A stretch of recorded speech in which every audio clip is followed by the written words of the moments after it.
bienvenue dans cet espace d'apprentissage dédié aux élèves de la 4e année section lettres et portant sur le premier module inscrit au programme Partage. Nous sommes aujourd'hui à la 7e séance et cette dernière séance sera consacrée à une activité d'expression écrite qui est l'aboutissement de toutes les séances et les activités qu'on a vues précédemment.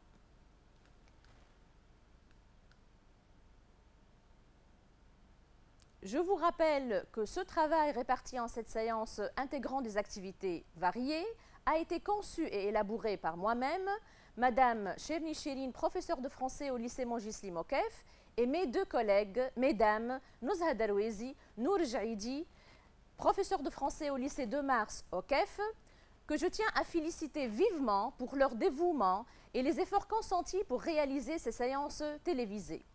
Nous devons l'encouragement et l'encadrement pédagogique à l'inspectrice générale de l'éducation sur la région du Kef, Madame Naïma Kefi Sraïri. Je vous présente le schéma du déroulement de cette activité finale relative à l'expression écrite. Nous allons commencer d'abord par vous fournir quelques recommandations utiles et nécessaires. On passera ensuite à l'étape de l'entraînement par le moyen d'exercices de reformulation et d'application pour arriver à l'étape de la production dans laquelle, chers élèves, vous êtes appelés à réinvestir, à mettre en œuvre vos acquis en vocabulaire, en langue et en études de texte. Je tiens à vous rappeler que l'introduction comprend 3 parties, 3 étapes. La première, l'accroche, c'est amener le sujet, autrement, introduire le sujet proposé en rapport avec une thématique bien déterminée. Insertion de la citation ou de l'assertion éventuellement reformulée. Troisième et dernière étape, la problématique qui va annoncer le plan qui sera adopté par l'élève dans le développement. Voilà les 3 parties qui composent et qui structurent l'introduction à produire. Passons maintenant à la première étape, celle des recommandations. Ce qu'il faut faire et ce qu'il faut éviter. On va commencer par la première partie, ce que l'élève doit faire pour pouvoir produire une introduction cohérente et bien structurée. Pour pouvoir concevoir votre introduction, il faut impérativement d'abord identifier le thème auquel se rapporte le sujet par le biais des mots clés. Deuxième étape, repérer la thèse fournie dans l'énoncé du sujet et éventuellement la reformuler. Troisième étape, dégager la problématique. C'est-à-dire amener le sujet, l'analyser par le moyen des mots-clés en reformulant la thèse et le problématiser. La problématique est le fil directeur de la réflexion parce qu'elle annonce le plan à élaborer par l'élève. Il faut assurer l'enchaînement logique et la cohérence entre les 3 parties de l'introduction. Et comment? En usant d'expressions de liaison, à titre d'exemple, dans ce cadre, dans cette perspective, dans ce sens-là, ne serait-ce l'affirmation de, etc., ou bien par le moyen des adverbes ou également des articulateurs logiques, pour pouvoir assurer le lien et la cohérence entre les 3 parties de l'introduction. Il est possible, pour introduire le sujet, de se référer à un fait d'actualité ou encore à une constatation. Exemple, si le sujet traite la thématique des valeurs, des relations humaines, du partage d'une situation ou de l'engagement envers l'autre, vous pouvez amener votre sujet en évoquant la situation du confinement liée à la pandémie du Covid-19 dont souffre le monde entier. Ou encore, vous pouvez aussi vous inspirer de l'affaire Floyd pour introduire un sujet qui traite la problématique de la violence dans le monde moderne ou celle de l'intolérance. Voilà pour vous donner des exemples concrets comment se référer à un fait d'actualité ou à une constatation pour pouvoir introduire, pour pouvoir amener le sujet. L'introduction, elle commence généralement par un alinéa, comme est le cas pour le développement ou la conclusion. Cette présentation matérielle facilitera l'identification immédiate des différentes parties de votre essai. Voilà quelques recommandations utiles et essentielles pour vous faciliter la première étape de votre essai, à savoir la production d'une introduction. L'introduction est l'aboutissement de ces différentes tâches. Elle est le fer de lance, l'élément le plus dynamique de votre travail. Pour cela, elle doit être particulièrement soignée, présentant 3 parties bien ficelées pour attirer le lecteur. Maintenant, on va passer à ce qu'il faut éviter. Ce que l'élève ne doit pas faire dans la production d'une introduction. Évitez d'amener votre sujet en ayant recours à l'étymologie d'un terme ou à l'historique d'un mot.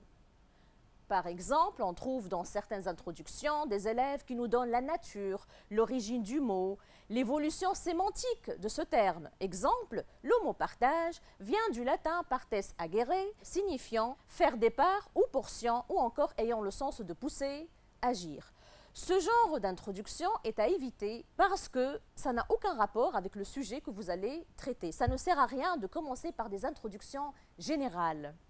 Évitez d'amener votre sujet par une citation d'auteur. Exemple, « Nous vivons enfermés dans une cage de verre », affirma Michel Tournier en parlant de la solitude de l'homme moderne. Dans ce contexte, Philippe Grimbert ajoute « Ça ne sert à rien de mettre 2 citations l'une à côté de l'autre, ça ne sert à rien d'introduire la thèse de l'auteur avec une autre citation. » Évitez également les formules passe-partout, qui sont le plus souvent contestables, dénotant que l'élève n'a pas su prêter d'emblée attention à la spécificité du sujet traité. Voilà quelques formules du type « Depuis l'aube des temps, les hommes se sont demandés »,« Ce sujet a fait couler beaucoup d'encre », etc. Essayez d'éviter ces formules qui prouvent que vous n'avez pas saisi la spécificité du sujet proposé.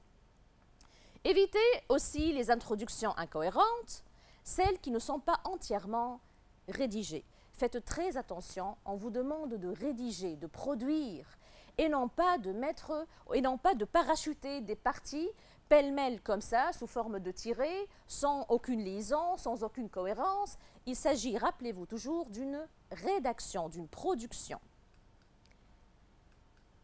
Évitez les introductions trop longues ou trop courtes, pour qu'elle ne soit pas disproportionnée par rapport à l'ensemble de l'essai que vous êtes appelé à produire.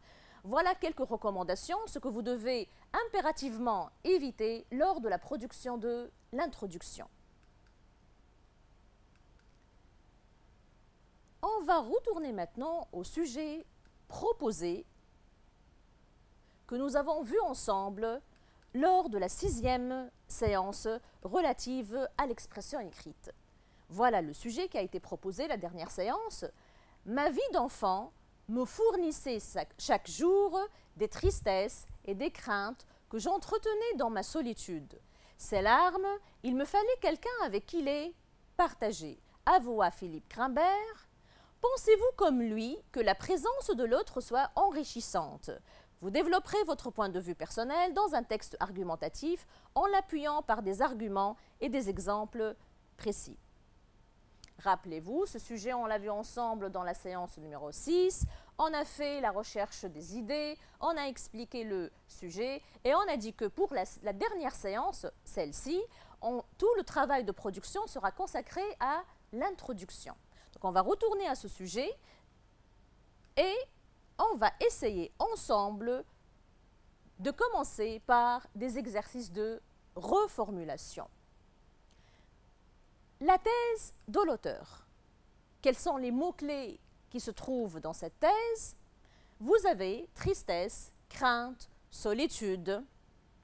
Ces 3 termes traduisent des sentiments désolants, affligeants, des sentiments amers, des sentiments attristants, accablants, déchirants, navrants. Voilà plusieurs adjectifs synonymes pour décrire ces sentiments. On note aussi l'emploi du verbe partager dans cette thèse, partager un sentiment douloureux, parce qu'il a parlé de la tristesse, des craintes et de la solitude. Partager dans ce contexte a le sens de alléger, compatir à sa peine, soulager sa peine, son chagrin, sa tristesse, apaiser ses craintes, apaiser sa vacuité, sa déréliction, sa solitude. On note également l'emploi de quelqu'un. Ça traduit l'idée de l'autre, autrui, une autre personne, l'altérité. Il fallait Ça dénote l'idée de la nécessité, de l'obligation et du besoin. On va vous proposer maintenant quelques reformulations possibles. On commence par la première. Philippe Grimbert éprouve le besoin de l'autre pour dépasser sa peine et la vacuité qui l'angoisse. Vous remarquez qu'on a employé les synonymes pour remplacer les mots-clés dans la thèse de l'auteur et pour mieux les expliciter. On a employé la vacuité pour solitude. Le terme sa peine se substitue au terme tristesse. Le verbe angoisser traduit le sentiment de la crainte. Deuxième reformulation possible. Philippe Grimbert ressent l'impérieuse présence d'autrui pour qu'il allège, pour qu'il apaise, pour qu'il réduise sa déréliction et qu'il compatisse à ses soucis et à son malheur. Également, on a employé cette fois le mot déréliction pour remplacer le terme solitude. Le verbe partager dans ce contexte a le sens de compatir à. Troisième reformulation possible. Philippe Grimbert avoue le manque, le délaissement et le vide qu'il endure en l'absence de l'autre, ce qui le rend angoissé.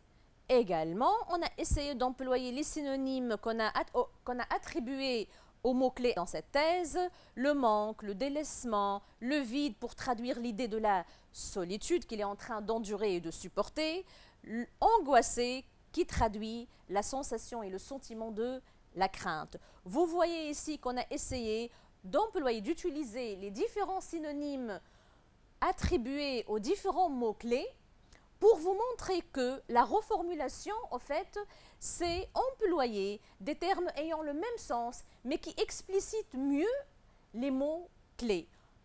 Voilà 3 reformulations possibles. On passe maintenant à la deuxième partie, la problématique. Pensez-vous, comme Philippe Grimbert, que la présence de l'autre soit enrichissante? On va toujours travailler sur les mots-clés auxquels on va attribuer des synonymes. La présence veut dire l'existence, l'assistance, la compagnie. L'adjectif enrichissante a pour synonyme l'adjectif bénéfique, avantageuse, instructive, fructueuse ou encore féconde, etc. Pareil, reformulez cette question en usant des synonymes suivants afin de dégager votre problématique. Voilà quelques problématiques possibles. La première, reste à savoir si, c'est l'expression avec laquelle vous devez introduire votre problématique, la présence de l'autre est une source d'enrichissement ou encore, quel bien pourrait apporter l'existence de l'autre dans notre vie? Troisième problématique possible, est-ce que la compagnie de l'autre est instructive et bénéfique? En plus, est-il vrai que l'autre représente une nécessité, un besoin humain impérieux? Dernière problématique possible, dans quelle mesure peut-on affirmer que la compagnie et l'assistance d'autrui sont avantageuses? Voilà 5 problématiques possibles, variées, diverses, en usant toujours des synonymes qu'on a attribués aux mots-clés. Vous remarquez aussi que vous devez introduire votre problématique avec des expressions et des expressions interrogatives. Vous avez reste à savoir si, est-ce que, est-il vrai que, dans quelle mesure peut-on affirmer que, comment, quelle. Voilà diverses expressions avec lesquelles vous pouvez commencer à amorcer votre problématique. On passe maintenant à un exercice d'application. Ces divers énoncés représentent la première partie de l'introduction à produire, à savoir l'accroche, lesquels correspondent le mieux au sujet proposé. Premier énoncé, le partage est une valeur humaine qui prône le concept de l'altérité et celui de l'union. Dans ce contexte, Philippe Grimbert pense que, et on continue avec la thèse de l'auteur. Deuxième énoncé possible, deuxième accroche possible, l'homme est un être social, il n'existe que par l'autre, par son contact et son regard. Il a besoin de communiquer, d'échanger, de partager ses sentiments, ses rêves et ses angoisses avec autrui. Dans ce sens, Philippe Grimbert déclare que, et on continue avec la thèse de l'auteur. Troisième accroche possible, Le partage, la solidarité, l'amour de l'autre et la fraternité sont des valeurs nobles qui exigent la présence de l'autre. Dans ce cadre-là, Philippe Grimbert affirme que voilà 3 accroches possibles, laquelle correspond le mieux au sujet proposé. On va commencer par la première. Le partage est une valeur humaine qui prône le concept de l'altérité et celui de l'union. Expression de liaison dans ce contexte pour relier avec la thèse de l'auteur. Cette première accroche est une accroche qui donne une définition de cette valeur noble, de cette vertu, à savoir le partage, à laquelle on va insérer la citation de l'auteur. Deuxième accroche, l'homme est un être social, il n'existe que par l'autre, par son contact et son regard. Il a besoin de communiquer, d'échanger, de partager ses sentiments, ses rêves et ses angoisses avec autrui. Cette accroche est un constat auquel on a inséré la citation de l'auteur. Dans ce sens, Philippe Grimbert déclare que troisième accroche, c'est toujours une définition, le partage, la solidarité, l'amour de l'autre, la fraternité, ce sont des valeurs nobles, des vertus, des valeurs humaines qui exigent la présence de l'autre. Dans ces 3 accroches, vous avez la première une définition, la troisième une définition, la deuxième c'est un constat. Dans ces 3 accroches, on a employé des expressions de liaison pour relier entre la première partie et la deuxième partie de l'introduction, à savoir la thèse de l'auteur. On passe maintenant à d'autres énoncés. Le monde autour de nous ne nous offre que des scènes de pauvreté, de guerre, de racisme, qui continuent à sévir provoquant la haine et le rejet de l'autre, ce qui implique l'isolement et la solitude. Dans cette perspective, Philippe Grimbert considère que... Qu'est-ce que vous remarquez dans cette accroche? Dans cette accroche, on a une constatation, une explication, si vous voulez. L'isolement et la solitude de l'homme, le rejet de l'autre, le comportement haineux envers l'autre, sont dus à quoi? Ils sont dus au racisme, à la guerre, à la violence, à la pauvreté. Autrement, cette accroche, elle est en train d'expliquer, de donner une explication à la solitude humaine, à la solitude de l'homme moderne. Cependant, cette accroche, elle va à l'encontre de la thèse de l'auteur. Parce que dans la thèse de l'auteur, on voit bien que Philippe Grimbert, il éprouve le besoin impérieux de la présence de l'autre. Il a besoin de partager ses sentiments avec l'autre. Donc, une accroche qui donne une position à l'encontre de la thèse est une accroche à éviter. Ça ne sert à rien d'amener votre sujet par une idée qui donne l'adverse, une idée qui exprime l'idée adverse, la thèse adverse de la thèse de l'auteur. Cinquième énoncé, je ne partage pas l'opinion exprimée par Philippe Grimbert. J'estime que, vous voyez ici, que l'élève a employé le pronom personnel « je » pour exprimer son point de vue personnel. Qu'il soit favorable ou défavorable à la thèse de l'auteur, ce genre d'énoncé, ce genre d'accroche est à éviter. L'élève ne doit pas amener le sujet avec un jugement personnel, favorable ou défavorable. L'expression de l'opinion personnelle doit être développée, doit être exprimée, doit être annoncée dans le développement. Faites attention, on ne parachute jamais le point de vue personnel ou un jugement personnel dans une introduction. On passe maintenant à l'accroche numéro 6. Traitant le concept de l'altérité dans son roman Vendredi ou les limbes du Pacifique, Michel Tournier déclara « Autrui, pièce maîtresse de mon univers ». Dans ce contexte, Philippe Grimbert confirme que... Vous remarquez bel et bien qu'on a commencé ici l'accroche par une citation de Michel Tournier, à laquelle on va insérer une deuxième citation, celle de Philippe Grimbert, qui traduit et exprime la thèse de l'auteur. Rappelez-vous des recommandations fournies tout à l'heure. Il est à éviter d'amener le sujet par une citation d'auteur. Ça ne sert à rien d'amener le sujet avec une citation pour insérer après une deuxième citation. Attention, pas de jugement personnel favorable ou défavorable dans l'introduction, et spécialement dans l'accroche. L'élève ne doit pas parachuter, balancer le développement, ça veut dire le point de vue personnel, sans avoir introduit au préalable le sujet sur lequel il va exprimer son point de vue. Troisième remarque importante, pas d'accroche qui va à l'encontre de la thèse de l'auteur, pas d'opposition à l'encontre de la thèse de l'auteur dans l'introduction, pas de généralité, ce qu'on appelle aussi les introductions bateau. Ce sont des introductions que les élèves apprennent et qu'ils pensent qu'elles peuvent porter sur n'importe quel sujet. Dernière remarque sur laquelle je veux attirer votre attention, pas de citation d'auteur dans l'accroche. Voilà, vous avez 5 remarques très importantes.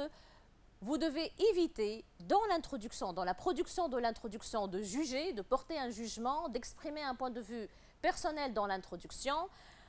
Pas d'accroche qui va à l'encontre de la thèse, pas de généralité et pas de citation d'auteur. On passe maintenant à l'étape ultime, à savoir l'étape de la production.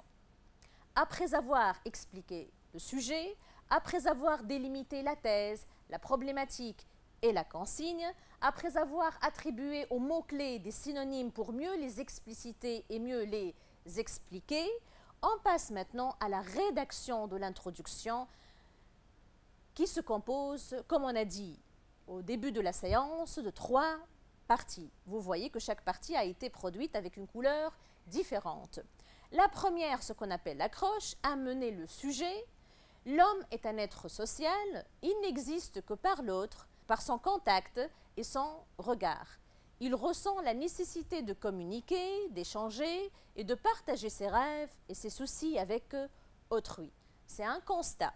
À ce constat, on va essayer de mettre une expression de liaison pour faire le lien avec la deuxième partie de l'introduction, à savoir la thèse de l'auteur.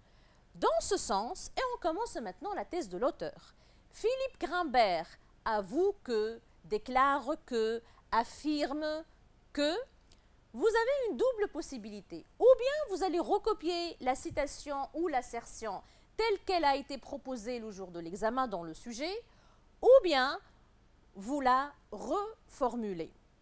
Comme suit, Philippe Grimbert avoue que le manque, le délaissement et le vide qu'il endure en l'absence de l'autre le rendent angoissé. Troisième partie de l'introduction, la problématique que vous avez dégagée. Dans quelle mesure peut-on affirmer alors que, est-il vrai que, est-ce que, la compagnie et l'assistance d'autrui sont avantageuses et enrichissantes? Voilà un exemple d'introduction produite, se composant de 3 parties. La première avec un constat, on a commencé avec un constat, amener le sujet traitant la thématique du partage. Deuxième partie, insertion de la citation ou de l'assertion qui se trouve dans le sujet proposé, éventuellement reformuler cette citation comme on a fait dans cet exemple-là. Troisième et dernière partie, la problématique. Les 3 parties doivent être cohérentes, enchaînées avec des expressions de liaison dans ce sens, dans ce cadre-là, dans ce contexte, dans cette perspective. Pour la problématique, vous avez plusieurs expressions interrogatives avec lesquelles vous pouvez commencer pour assurer le lien entre les 3 parties qui composent et qui structurent votre introduction. Maintenant, je vais vous proposer un exercice d'application. Dans cet exercice, on commence par un sujet, soit le sujet suivant. Jacques Delisle affirme que le bonheur le plus doux est celui qu'on partage. Pensez-vous que les hommes aujourd'hui soient sensibles à l'idée de la solidarité et du partage? Vous développerez votre point de vue dans un texte argumentatif en l'appuyant par des exemples précis. Voilà le sujet proposé. Maintenant, je vous propose l'introduction suivante contenant des incorrections qu'on va essayer ensemble de corriger. Voilà l'introduction proposée. La société moderne est régie par le principe de partage. Le partage est une source de bonheur, surtout pour les gens privés de joie et d'amour. Le partage est une qualité très importante qui développe les rapports et les relations humaines. Jacques Delisle affirme que le bonheur le plus doux est celui qu'on partage. Pensez-vous que les hommes aujourd'hui sont sensibles à l'idée de la solidarité et du partage? Qu'en est-il du vivre ensemble de nos jours? Quelles sont les conditions nécessaires pour être heureux? Et même si ces conditions se réaliseront, peut-on les partager? Voilà une introduction possible d'un élève. On va essayer ensemble d'abord de relever les incorrections, puis de les corriger. Qu'est-ce que vous remarquez? On a dit que l'introduction, elle doit être structurée, elle doit être composée de 3 parties. Vous avez la première partie, la société moderne jusqu'aux les rapports et les relations humaines. Deuxième partie, il a inséré la citation de l'auteur. Troisième partie, il a mis la problématique. Sauf qu'il y a un problème. Les 3 parties qui composent cette introduction ne sont pas enchaînées, ne sont pas cohérentes. Il n'y a pas un lien entre les 3 parties. C'est une première remarque. Deuxième, on remarque que dans la première partie de l'introduction, il y a un emploi répétitif du terme partage. La société est régie par le principe de partage. Le partage est une source. Le partage est une qualité. Et ce terme partage est aussi repris dans la problématique. C'est la deuxième remarque, la répétition. Troisième remarque, il a commencé, l'élève dans cette introduction, a commencé son introduction par « pensez-vous » la tournure interrogative « pensez-vous »,« d'après vous »,« selon vous ». Et faites attention, on trouve ça beaucoup dans les copies des élèves. « Pensez-vous »,« d'après vous »,« selon vous », c'est une question, c'est une tournure interrogative qu'on adresse aux élèves. Ce n'est pas à recopier dans votre essai. Alors, on va essayer ensemble de remédier à ces incorrections. À l'emploi répétitif du terme « partage », l'élève doit utiliser plutôt des mots de reprise nominale, tels que les synonymes, les termes génériques, les périphrases. Par exemple, il peut remplacer le terme « partage » par « cette valeur noble »,« cette vertu », ou encore, il peut utiliser des reprises pronominales. On a remarqué l'absence de cohérence et d'enchaînement entre les différentes parties de l'introduction. Pour y remédier, l'élève doit utiliser des expressions de liaison, des articulateurs logiques pour rédiger une introduction bien structurée. Le surplus, le grand nombre de questions notées dans la problématique, comment y remédier? L'élève doit se contenter d'une seule question, maximum 2. Dans la problématique, c'est largement suffisant. Le nombre de questions, si vous allez mettre 3 ou 4 ou 5, ça ne veut pas dire que vous allez répondre à toutes ces questions dans votre développement, alors que vous êtes appelé dans votre développement à répondre, à fournir une réponse sur la question que vous posez. Dernière remarque, l'emploi de la tournure interrogative, pensez-vous, dans l'introduction. D'abord, vous avez vu en langue que pensez-vous, c'est un verbe d'opinion qui doit être obligatoirement suivi par le subjonctif. Ce n'était pas le cas dans la problématique proposée dans l'introduction proposée de l'élève. Deuxième remarque, pour dégager la problématique, mais il ne faut pas recopier la question de l'énoncé. On passe maintenant à notre introduction corrigée. Je vous propose cet exemple. La société moderne est régie par le principe du partage. Cette valeur noble, vous voyez une reprise nominale, cette valeur noble est une source de bonheur, particulièrement, on a remplacé l'adverbe surtout par particulièrement, spécialement, essentiellement, pour les personnes privées de joie et d'amour. Il, c'est une reprise pronominale pour ne pas répéter le terme partage. Il est en réalité une vertu, une qualité prépondérante. On a remplacé l'adjectif importante par prépondérante, qui développe les rapports et les relations entre les hommes. Expression de liaison pour passer maintenant à la deuxième partie de l'introduction. Dans ce cadre, Jacques Delisle affirme que, 2 points, vous avez 2 possibles rédactions, vous avez 2 choix possibles. Ou bien vous allez insérer la citation telle qu'elle a été proposée le jour de l'examen dans le sujet, ou bien la reformuler comme on a fait tout à l'heure dans l'introduction qu'on a travaillé ensemble. affirme que le bonheur le plus doux est celui qu'on partage. Ici, on a gardé la citation telle qu'elle. Troisième partie, est-il toujours vrai que les êtres humains sont aujourd'hui altruistes et solidaires? Voilà une seule problématique qui résume parfaitement bien l'idée à laquelle doit répondre, la problématique à laquelle doit répondre l'élève dans son développement.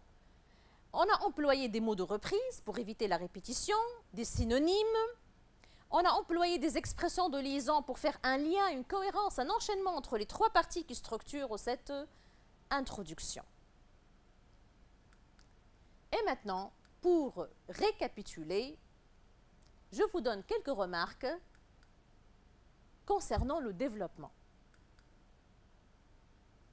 Vous êtes appelé à exprimer un point de vue personnel favorable ou défavorable à la thèse de l'auteur ou encore nuancé. Vous avez le choix, vous avez la liberté du choix, ou bien d'opter pour un point de vue favorable, défavorable ou nuancé. L'essentiel, c'est de fournir des arguments qui illustrent votre point de vue personnel et d'assurer le lien et la cohérence entre les arguments que vous allez fournir par des adverbes, des articulateurs logiques ou encore des expressions de liaison.